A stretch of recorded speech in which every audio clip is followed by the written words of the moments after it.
काही दिवसापूर्वी पाहिले तर नेटचा निकाल लागलेला आहे आणि त्याचे पाहिले तर परळी तालुक्यातील गाडीपिंपळ येथील जे केशव राटकर कुटुंब आहे त्यांचे तीनही दोन मुलं आणि मुलगी नेटमध्ये आता उत्तीर्ण झालेली तर आणि खरं त्यांचं या परिसरामध्ये कौतुक केलं जाते. अत्यंत अल्प उदाहरक शेतकरी आहेत ते.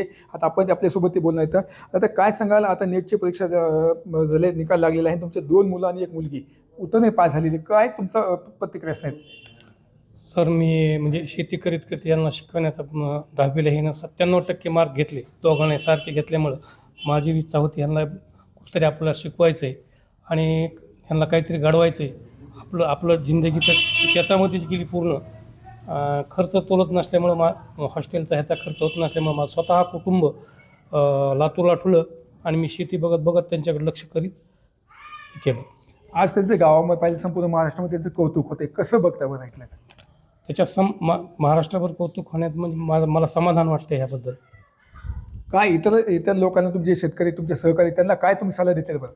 मी सुद्धा त्यांना सल्ला असा देईन किंवा तुम्ही माझ्या वणीच एखादं कुटुंब खर्च जर तोलत नसेल बाहेरला, तर कुटुंब बाहेर ठेवून आपली शेती बघत बघत त्यांच्याकडे लक्ष करणे हेच मी सल्ला देऊ शकतो. त्यांच्यासोबत आई सुद्धा आहे. आता काय सांगायला, एक तुमची दोन मुलं असेल, एक मुलगी आता डॉक्टर होणार आहे, तर कसं पाहता आपण, काय सांगा?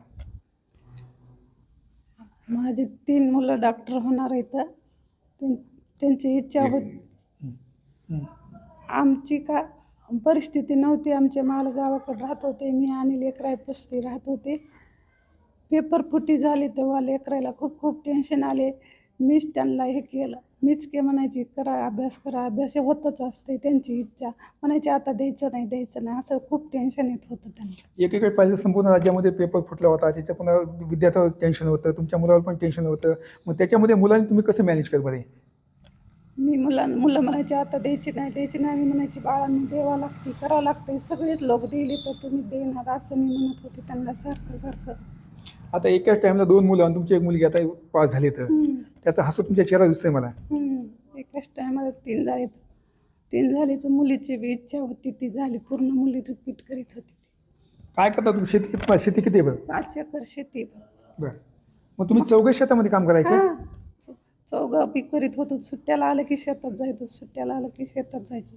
आम्हाला आता माहीत पडलं की ते पेपर दिल्यानंतर सुद्धा त्यांनी शेतामध्ये काम केलं म्हणजे मुलांना. हो, पेपर देऊन आल्या सुद्धा आम्ही कापूस खुरपायला. आता हे दोन्ही मुलं होते? हो, दोन्ही मुलं होते कापूस खुरपायला. सगळे लोक म्हणले अरे डॉक्टर होणार आहेत तुम्ही, आता डॉक्टर होणार आहेत, खुरपू नका. तरी आम्ही पण खुरपिला. आपल्यासोबत ते मुलं आहेत, आपण त्याच्या आता काय सांगेल, कसा पेपर गेला तुझा आणि कसा आता उत्तर गावामध्ये तुमचं कौतुक होतं ऐकलं का? तुम्ही दोघं भाऊ असतील, दोघं जुळे भाऊ होते, तुमची बहीण सुद्धा आता पास झालेली आहे, काय सांगाल, काय प्रतिक्रिया असणार आहे? ज्यावेळेस मी पेपर दिला, पहिला पेपर दिला 3 मेचा, त्यावेळेस चांगले मार्क होते, माझा 590 स्कोर होता. पण पेपर काही दिवसात आम्ही निवांत झालो. काही दिवसात कळालं की आता पेपर फुटला बाबा, आता काय करावं. मग इथून डबल जाणं, तिथं डबल सगळं सामान घेऊन जाणं रूमवर. टेन्शन तुझ्या चेहऱ्यावर असणार दोघं? म्हणजे इथून सगळं सामान आम्ही डोक्यावर घेऊन जायचो आणि पीठ असेल सगळं रूमवरती. तर ते तिथं पुन्हा अभ्यास करणं, डबल अभ्यास करणं म्हणजे फार अवघड असते. नंतर मग जसं रुळा लागलं, आपल्याला करावं लागतंय. आपण गरीब कुटुंबातले, आपल्याला करावंच लागणार आहे काही झालं तरी. एकीकडे तुमच्या आई वडिलांची तुम्हाला शिकवण्याची परिस्थिती नसताना तुम्ही स्वतःची जिद्द पाहिली, आई वडिलांचं कष्ट पाहिलं. ते कष्ट असल्यामुळे म्हणजे असं वाटलं की आता करण्याशिवाय आपल्याला दुसरा पर्याय नसतो आपल्या गरीब कुटुंबातले असल्यानं. त्यामुळे केलं आणि जे मी आधीपासून 3 वर्षांची मेहनत करतोय त्याचं काहीतरी फळ आलं पाहिजे, त्याच्यामुळे मी डबल तयारी लागलो, त्याच जोमाने मेहनतीला लागलो. जसं 11वी-12वी तिथं काढली.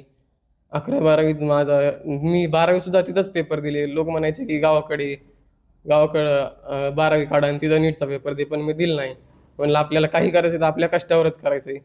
नंतर 12वी निघाल्यानंतर आपला गेल्या वर्षी काहीच झालं नाही, फार कमी स्कोर आला, तरी खचलो नाही आणि नंतर डबल रिपीटला गेल्यानंतर वाटायला आपण फार कमी अभ्यास केला. मग नंतर अभ्यास जसा सकाळायला लागला तसं अजून मेहनत वाढवली. मी सकाळी 6ला उठायचो, 6 ते 3 माझा एक 8 घंट्याचे लेक्चर असायचे. 8 घंट्याचे लेक्चर मी ऑफलाईन करायचो. तिथं मध्ये एक ब्रेक असायचा, त्यामध्ये नाश्ता करायचा, नंतर 3 वाजता जेवण असायचं. त्यामुळेच माझी तब्येत खरं ढासाळली. नंतर 3च्या नंतर आम्ही जेवण झाल्यानंतर अजून एक्स्ट्रा क्लास असायचे 2 असले, कधी पेपर असायचा त्याला जायचं. एक 8 वाजेपर्यंत मी त्याच्यामध्येच गुंतून असायचं. किती गुण पडले तुला याच्यामध्ये आता? मला 530 स्कोर आला. म्हणजे काय झालं, अगोदर ज्यावेळेस मी फ्रेश माइंडला होतो तर मला बायोमध्ये 345 स्कोर होता. पण नंतर काय जरा वेगळंच झालं, 330 स्कोर आला माझा. जसं की सगळे म्हणतात बायो फार सोपं होतं यावेळेस, आणि ह्याच्यापेक्षा सोपं नव्हतं. नाही, याच्या आधी जी 3 मेला पेपर झाला त्यावेळेस बायो फार अवघड होतं असं नाही. तरी माझा 345 स्कोर आला. पण ह्या रिनीटमध्ये जरा टेन्शन आलं नाही, यामुळे वाटतं की 330 स्कोर आला माझा. आता काय सांगेल, कसा तुझा अभ्यास झाला होता, कसाच आहे काय? जसं आजयाने सांगितलं तसं आमची लातूरमध्ये छत्रपती शिवाजी महाराज चौकाच्या बाजूला रूम होती, एकच रूम होती. रूम पशीच आमचं कौटिल्य रिडिंग, तिथं आम्ही रिडिंग अभ्यास करायचो. पेपरच्या सलग 2 महिन्याआधी क्लास बंद झालता, सगळं बंद झालं, नुसती टेस्ट सिरीज चालू होती. तेव्हा आम्ही दररोज सकाळी 6ला रिडिंगवर जायचं, 6 ते 10 अभ्यास करायचा. त्यानंतर जेवण करायचं, जेवण करायचं, डबल पुन्हा अभ्यासाला यायचं. पुन्हा तसं दिवसभर अभ्यास करायचा. कधी एक दिवस आड पेपर असायचा, तो पेपर द्यायचा. अशी तयारी केली. फर्स्ट नीट एक्झाम दिली. फर्स्ट नीट एक्झाम झाली तेव्हा चांगला स्कोर आला होता माझा. तेव्हा 620 असा स्कोर होता. त्यावेळेस नंतर आम्ही गावाकडे आलतो. गावाकडे येऊन तेच आमचं शेती, म्हैस सांभाळ, शेतात काम केलं. नंतर पुन्हा डबल रिनीटला गेलो. रिनीटला जाताना खूप टेन्शन आलं की आता कसं होईल. त्यावेळेस वाटलं की नाही बा, आपलं काय कसं होईल की आता दरवेळेसच असं होतंय, आपण काहीतरी हे केलं की असं हेच होईल या. पण नंतर नाही, जिद्द धरली, धीर नाही सोडला आणि अभ्यास केला, डबल अभ्यास केला आणि मला 556 गुण मिळालेत. माझा रँक 32,000 या रेंजमध्ये आहे.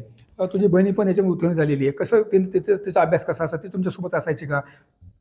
माझी बहीण तिनं 2 रिपीट केले आणि ती गेल्या वर्षी अचानक टफ पेपर आल्यामुळे तिला कमी मार्क आले.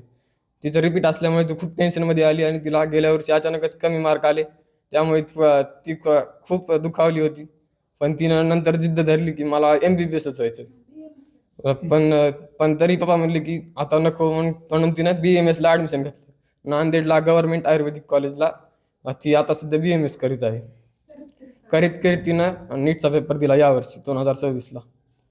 फर्स्ट नीट दिला, रिनीट सुद्धा दिली आणि रिनीटमध्ये तिचा स्कोर आहे 537. तर आता जे नवीन आता विद्यार्थी येतात किंवा त्यांचे सहकारी असतात, तू त्यांना काय सल्ला देशील बरं? तू सल्ला म्हणजे काय, एवढंच की कष्ट केल्यानं सगळं होतंय, बाकी काही नसतं. तर हे होतं अजय विजय. त्यांच्यामध्ये कष्ट केल्यानं सगळं काय होतंय, मात्र अभ्यास केला पाहिजे. आणि या जिद्दी, आणि खरं ते शेतकरी कुटुंब आहे, त्या कुटुंबाच्या जीवन आहे. आजही त्या कुटुंबातील 3 डॉक्टरच्या होणार आहेत. कॅमेरापासून विकास वाघमारे समित, संभाजी म्हणजे TV9 परळी, बीड.